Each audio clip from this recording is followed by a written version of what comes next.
Biotonetics, Chapter 1, Foundations. I am still there, frozen in time where first I heard the name Maximus.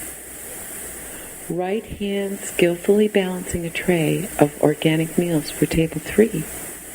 And on my left, the booming voice of my spiritual father, Yod. As I turned to face him, laughter and giggles from the ladies around him began to rise. His turbaned, bright eyes gleamed as he declares, he knows his name. Thus began the Maximus journey, as Yod laid before me the ancient philosopher's view on the nature and power of music. Pythagoras drew charts detailing the mathematical correlation between gravitational waves from the sun and moon and the resonant effect of musical tones.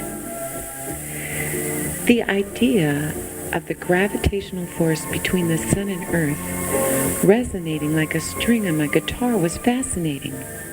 In 10 years of playing guitar and singing for my supper in Texas, I never heard about Galileo, Copernicus, Aristotle, and Kepler calculating the musical tones of the forces around us. The Earth's position in its yearly ecliptic oval orbit determines its distance from the sun. According to Kepler's third law, it is this variance of distance that determines the tone, fret, at which the Earth resonates, progressing a half step up the scale every 30 days or so. The monastery is a great place to study, but when it comes to making music, I like the country. So my wife and I left to spend 7 years in the foothills of Mount Shasta. Without electricity, we farmed the land, raising goats and our daughter Dara. After the morning chores, I would ascend to my fire teepee, where my meditations and breath yoga do not disturb the ladies. By tuning my guitar in the different sitar tunings of Eastern classical Indian music, I can explore the musical forms dedicated to ancient calculations of nature's resonance. India's elemental and seasonal ragas match the Pythagorean calculations of distance, force, and tone. According to Flute and Pythagoras, here are the keynotes as well as the ratio of composition, the 4 basic elements. Refer to chart on page 13. C, earth, equals 4 parts earth. D, water, equals 3 parts earth, 1 part fire. A, air, equals 3 parts fire and 1 part earth. F, fire, equals 4 parts fire. Here now are my guitar tunings during that time for exploring the nature of elemental ragas. For the guitar player who usually has the guitar tuned with the thickest string being E, the next thickest string being A, then D, G, B, and E. For that guitar tuning, we will start with the thickest string, tuning it to C for earth ragas. The next string would be G, followed by C, then G, then C, C, and that last C would be the thinnest or smallest string on the guitar. For exploring the elemental ragas of the water, the tuning would, starting with the thickest string, begin with E, then B, then E, then B, then E, E. For fire ragas, the tuning would be F, F, C, F, C, C. For air ragas, the tuning, starting with the thickest string, would be D, A, D, A, and E. For playing ragas in the etheric element, the raga tunings that I tuned my guitar to were B, E, B, E, B, B. That's B, E, B, E, B, B. I hope you got the difference in the sound of those two letters. Now, back to Barbara.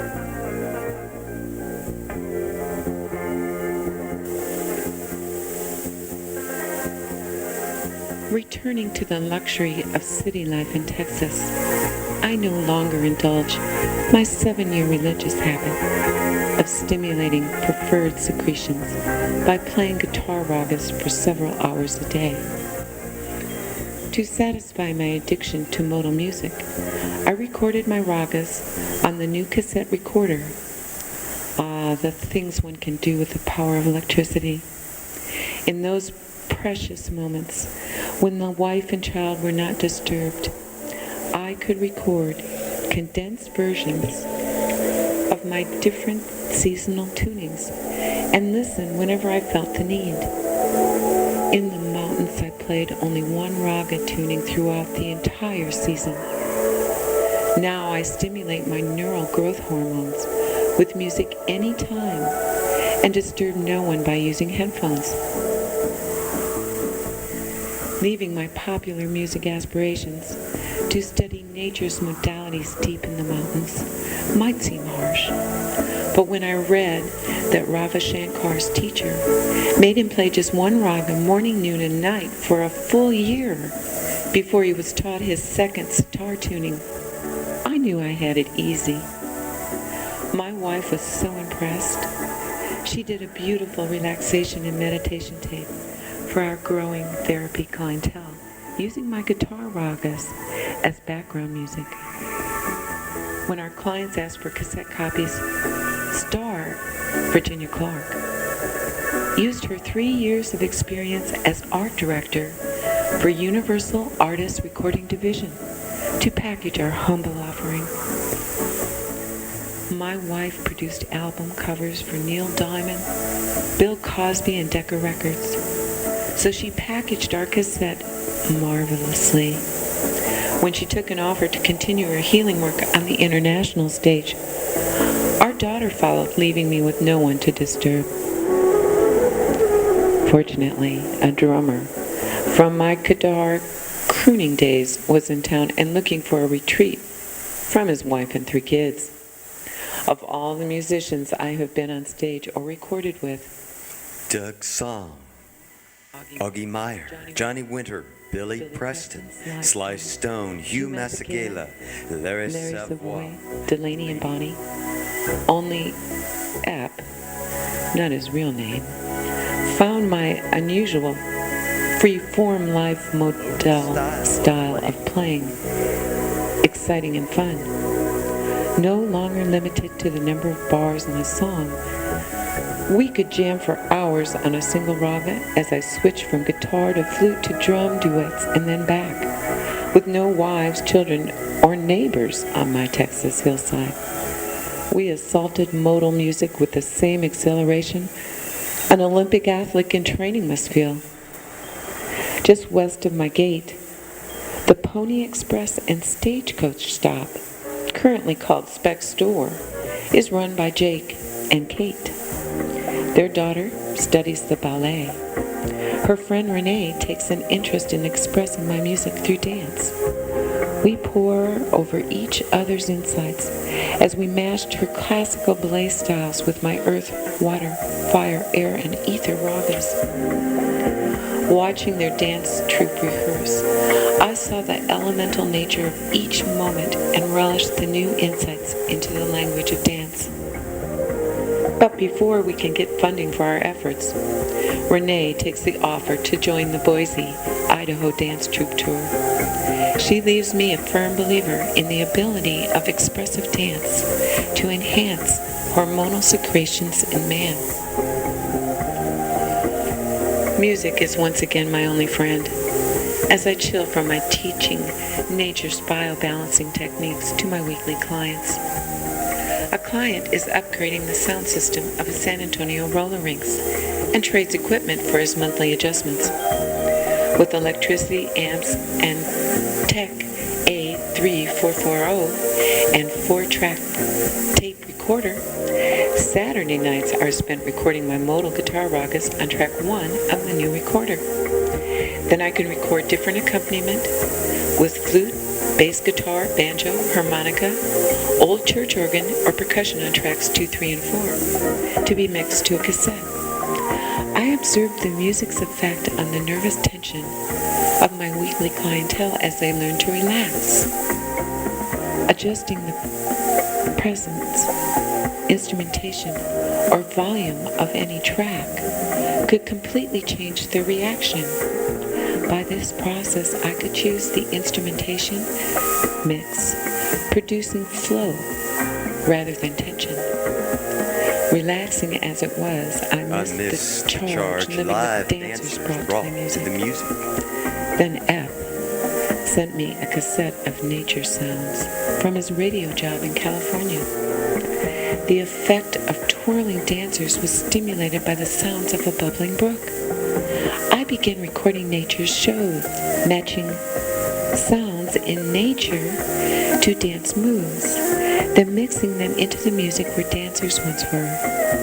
Using all of Star's graphic art tips to package these tapes, I find more clients asking to take them home. And so the years go by, each week mastering the elemental nature of each instrument, then recording on the weekend to gauge the music's bioresponse in my clients. Because of my addiction to stimulating secretions for enhanced electrical, spiritual flow through my neural net, I miss the freedom of playing live. If only I could play all the instruments at once in free-form modalities, like I could on Mount Shasta with my guitar. Suddenly, the advertisements for new computer keyboards with built-in rhythm generators began to make sense. I could program the precise musical parameters of each instrument for each song, then manipulate them all as I play. The last chart